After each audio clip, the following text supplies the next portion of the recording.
So Telugu academy books విషయానికి వచ్చేసరికి కొన్ని వరకు క్వశ్చన్స్ ఇప్పుడు మీరు మన గ్రూప్ 3 రాశారు కాబట్టి కొన్ని క్వశ్చన్స్ Yeah. అందులో సబ్జెక్ట్ లో ఉన్నప్పటికీ అవి ఆన్సర్స్ కావు అని చెప్పి టీజీపీఎస్సీ వాదించినటువంటి విషయం మనం చూసాం సార్.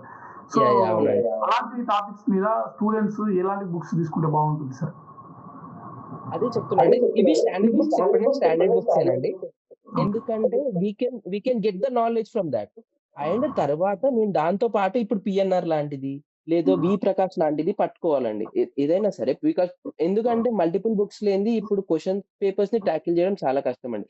కాకపోతే ఆ మల్టిపుల్ బుక్స్ నుంచి మనం ఒక నోట్స్ ప్రిపేర్ చేసుకోవాలండి. నోట్స్ ప్రిపేర్ చేసుకుంటే సో దట్ అంటే ఈ పిఎస్సిస్ ఎప్పుడైనా ఈ కాంట్రవర్సీస్ క్రియేట్ చేస్తూనే ఉంటాయి. బట్ మనం ఏంటంటే స్టాండర్డ్ క్వశ్చన్స్ మాత్రం మనం డిఫ్లెక్ట్ కాకుండా ఆన్సర్ చేయాలండి. ఎలా అంటే ఇప్పుడు స్టాండర్డ్ క్వశ్చన్స్ మాత్రం వాళ్ళు ఎవరైనా సరే ఎంత లైక్ అదైనా సరే they can't question in that. So మనం అవి మాత్రం 3 బుక్స్ ని రిఫర్ చేసుకొని ఒక నోట్స్ చేసుకుంటే మాత్రం we can tackle that questions. Means ఇప్పుడు ఎంతకైనా ఇప్పుడు ఏ క్వశ్చన్స్ అయినా కానీ మహా అయితే 10 to 15 క్వశ్చన్స్ కే కాంట్రవర్సీ ఉందండి, మొత్తం క్వశ్చన్స్ కి అయితే కాదు కదా.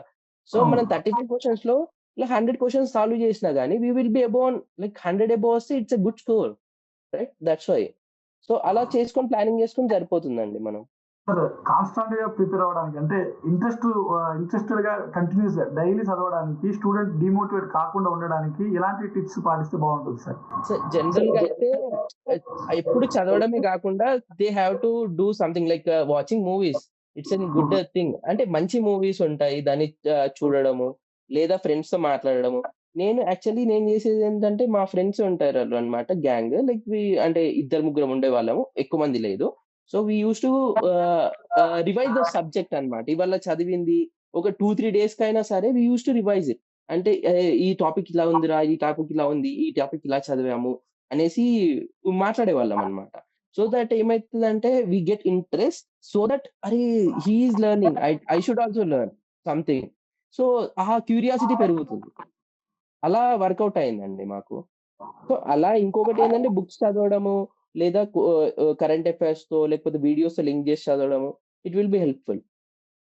గ్రూప్ స్టడీస్ అయితే ఎక్కువ చేయడం వల్ల కొంతవరకు కంటిన్యూగా ప్రిపేర్ అవ్వచ్చు. అవునండి, చాలా హెల్ప్ చేస్తుంది సార్. లైక్ మైండెడ్ పీపుల్స్ ఉంటే మీరు ఇంకా మంచిగా అసలు గ్రో కావచ్చు.